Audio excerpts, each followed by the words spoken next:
কি করে কি হয়েছে কোথায়? বাবা তুমি তাড়াতাড়ি ডেড বডির মতো শুয়ে পড়ো। কেন কোতন? বাবা আমার জন্য যে ব্যাংক থেকে 5 লাখ টাকা লোন করেছিল সেটা ওরা নিতে আসছে।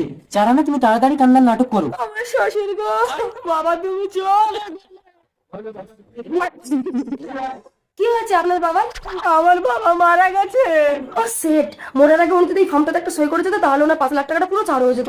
এখন যা হচ্ছে পুরো টাকাটা আপনাকেই শোধ দিতে হবে। না আল্লাহর ছবির জন্য তো সবাই লাইক সাবস্ক্রাইব করে। দেখি আজকে মা বাবাকে কয়জনে ভালোবাসে। যদি মাকে ভালোবেসে থাকো ভিডিওতে লাইক দিয়ে চ্যানেলটা সাবস্ক্রাইব করে দাও। আর যদি দুজনকে ভালোবেসে থাকো কমেন্টে আই লাভ ইউ বাবা মা লিখে যাও। লাইক সাবস্ক্রাইব না করলে বুঝবো তুমি তোমার বাবা মাকে ভালোবাসো না। আমি মরে নিয়ে সই করে দিচ্ছি। এই তো আপনি মনে দিন 5 লাখ টাকা দেন। উদয় বাবু, মার্ডার না, আমি মার্ডার করিনি। বাবা তুমি উঠে সইটা করে দাও তো।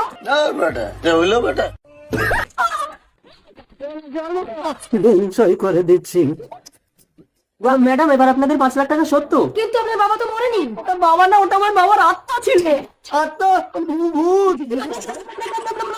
ঠিক আছে, আপনার বাবা ডেথ সার্টিফিকেটটা আপনি নিয়ে চলে আসুন। ওনার বডি ইন্স্যুরেন্স করেছিল, আপনি 5 কোটি টাকা পেয়ে যাবেন। 5 কোটি? বাবা তোমার ডেথ সার্টিফিকেট আছে? আরাম দাদা না মরলে ডেথ সার্টিফিকেট হয়? বুঝুন, তোমার বাবাকে মেরে দাও, তাহলে 5 কোটি টাকা আমরা পেয়ে যাবো।